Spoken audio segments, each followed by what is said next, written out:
नमस्ते दोस्तों, मैं गणेश अवस्थी सभी दर्शकों का दिल से स्वागत करता हूं। आज इस वीडियो का विषय है दुख क्यों। और यह सवाल दुनिया के हर एक इंसान का है। इस सवाल का जवाब देने से पहले मैं सभी दर्शकों को एक महत्वपूर्ण बात कहूंगा कि अगर आपको दुख क्यों इसके मुख्य कारण को अच्छे से समझना है, उसके मूल वजहों को समझना है, उसका बोध करना है, तो ये वीडियो आपके लिए है। अगर आप बोध चाहते हो तो यह वीडियो आपके लिए है, क्योंकि दुख को मिटाने के लगभग सारे उपाय हम सब लोग हमारी मान्यताओं के हिसाब से कर ही लेते हैं, फिर भी हमारा दुख कायम बना रहता है। उसकी मूल वजह यही है कि हम मुख्य सूत्र से वंचित रह जाते हैं और अपनी मान्यताओं के हिसाब से या फिर किसी और के कहने पर हम काफी ऊपर ऊपर वाले उपाय कर लेते हैं, इसी आशा में कि हमारा दुख मिट जाएगा। लेकिन बिना बोध के किया हुआ कोई भी उपाय एक कम उम्र की लहर इतना ही होता है और हमारे दुख कभी मिटते नहीं।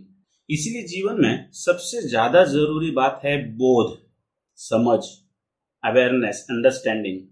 इसी समझ के गहराई में अगर हम उतर पाए तो निश्चित ही हमारे दुखों को हम सहन कर जाएंगे। मेरे शब्दों को अच्छे से पकड़िए, मैं कह रहा हूं कि सहन कर जाएंगे, मिटा नहीं देंगे, क्योंकि हमारे दुख कभी मिटेंगे नहीं, मिट नहीं सकते। जिनके मिटते हैं, जिनके दुख मिट जाते हैं, वह ऊंची चेतना के व्यक्तित्व होते हैं। उनकी चेतना किसी ऊंचे लक्ष्य पे स्थित होती है, ना कि संसार की उन बातों पे। अच्छे से सुनिए, ना कि संसार की उन बातों पे जिनके पीछे ज्यादा से ज्यादा लोगों की जिंदगी खाक हो जाती है, वो भी बिना हाथ में कुछ आए। चेतना का जितना ऊंचा स्तर उतने कम दुख, और चेतना का ऊंचा स्तर भी हमारे बोध से ही आता है। तो बोध करके, समझ के हम दुखों को आसानी से सहने की कला सीख सकते हैं। सुख और दुख का संबंध किससे है? हमारे मन से। हमारे मन से जो भी कामना उठती है, फिर वह कामना रिश्तों की हो सकती है, पदार्थों की हो सकती है, किसी से उम्मीद की हो सकती है, किसी वस्तु की हो सकती है। बहुत सारी कामनाएं हमारे मन से उठती है। उन कामनाओं को पूर्ण करने हेतु हम जो भी उछल कूद करते हैं, उसमें अगर हमें यश माने सक्सेस मिल जाए तो सुख मिलता है, अगर यश ना मिले तो दुख होता है। और उस सक्सेस मिलने के वजह से जो सुख हुआ था, उस सुख के खत्म होने पर भी हमें दुख होता है। हमारा सुख दुख का मुख्य रिश्ता पहला कामना से है, लेकिन आज मैं कामना इस विषय को नहीं छेड़ रहा हूं, उसे किसी और दिन देखेंगे। तो कामना पूर्ति से जो सुख आपको मिला और सुख के खत्म होने पर आपको दुख होता है, इसका मतलब यही है कि जब आपका सुख आया तभी आपके दुख का जन्म हो चुका था। लेकिन हम इस बोध समझ से चूक जाते हैं कि सुख के साथ दुख का भी जन्म हो ही जाता है। हमारा आग्रह, जिसे शास्त्रों की जड़ भाषा में आसक्ति कहते हैं, वो यह होता है कि हमारा सुख कभी खत्म ना हो, वो हमेशा बना रहे। लेकिन क्या यह संभव है? नहीं, यह कदापि संभव नहीं है। क्यों संभव नहीं है? क्योंकि जो आएगा उसे जाना होगा, जो उत्पन्न होगा उसका मिटना तय है, जिसका जन्म हुआ उसकी मृत्यु निश्चित है। सुबह के बाद रात निश्चित है, मिलन के बाद विरह निश्चित है। यहां स्थायी न कुछ रहा है न कुछ रहेगा।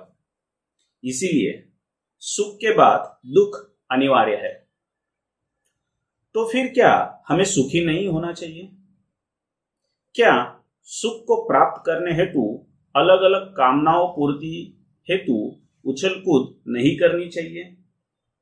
देखिए, इसका उत्तर तो हर एक व्यक्ति के चेतना के स्तर के हिसाब से आपको खुद को ढूंढना है। लेकिन मैं यहां आपको यह सूत्र समझाने की कोशिश कर रहा हूं कि आपके सुख के साथ दुख का जन्म हो चुका है। इसे अपने समझ से, अवेयरनेस से, बोध से दिल के गहराई में उतार लीजिए। जिसके दिल में यह बोध, यह अवेयरनेस, यह समझ बैठ गई कि सुख का अंत निश्चित है, सुख कभी भी दुख के बिना आ नहीं सकता, उसको दुख को सहना भी अपने आप आ जाएगा, आ ही जाता है। दुख का बोध ही दुख को सहना सिखा देता है। सुख हमारे मन को होता है, वैसे दुख भी हमारे मन को होता है। उसी मन को विवेक बुद्धि से यह स्मरण दिलाते रहिए कि बेटा, यह सब परिवर्तनशील है। सुख की एक उम्र है। जिस भी व्यक्ति ने यह बोध कर लिया कि किसी व्यक्ति, वस्तु, पदार्थ मिलने के साथ ही उसका खोना तय है, निश्चित है, क्या वह व्यक्ति किसी व्यक्ति, वस्तु, पदार्थ के खोने से दुखी हो सकता है? नहीं हो सकता। वह दुख को सह जाता है। आप मेरी बातों से असहमत हो सकते हैं। मैं एक अल्पबुद्धि व्यक्ति हूं, लेकिन क्या आप भगवान श्री कृष्ण से भी असहमत हो सकते हैं? श्रीमद् भगवद गीता के दूसरे अध्याय में एक बहुत ही सुंदर श्लोक आता है, जो भगवान श्री कृष्ण ने श्रेष्ठ लेकिन दुखी, असहाय, मन की पीड़ा से रोने वाले और अपना मानसिक संतुलन जिसने खो दिया था, अच्छे से सुनिए, जिसने अपना मानसिक संतुलन खो दिया था, ऐसे अर्जुन से कहा था। दूसरे अध्याय में 14वां श्लोक यह है, मात्रा स्पर्शास्तु कौन्तेय शीतोष्ण सुख दुःखदा आगमा पाइनो नित्या स्तांस तितिक्षस्व भारत। बहुत सुंदर श्लोक है। वैसे देखा जाए तो 700 श्लोक की गीता में यही एक श्लोक में पूरी गीता समा जाती है। अगर एक श्लोक को भी हम समझ जाए, हर एक श्लोक का अपना महत्व है, लेकिन यह एक श्लोक पूर्ण गीता का सार हो सकता है। क्या है श्लोक? मात्रा स्पर्शास्तु कौन्तेय शीतोष्ण सुख दुःखदा आगमा पाइनो नित्या स्तांस तितिक्षस्व भारत यम हि न व्यथयन्ते ते पुरुषं पुरुषर्षभ सम दुःख सुखम धीरम सोमृ तत्वाय कल्पते। भगवान श्री कृष्ण कह रहे हैं, अर्जुन, यह जो भी सुख या दुख है, यह विषय इंद्रिय के सहयोग से, मतलब मैं अगर अपनी आसान भाषा में कहूं तो अंतकरण और इंद्रियों के सहयोग से होते हैं, जो सर्दी गर्मी के समान आते जाते रहते हैं, तो तुम उसे सहन करो। यह भगवान तितिक्षा की बात कर रहे हैं। तितिक्षा मतलब सहना। भगवान भी यहां अर्जुन को समझकर, बोध लेकर सहने को कह रहे हैं।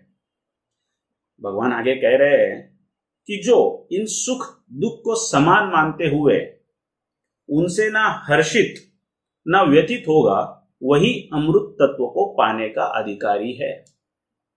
हमने आज अमृत तत्व की बात को नहीं समझना है, वो एक अलग विषय है।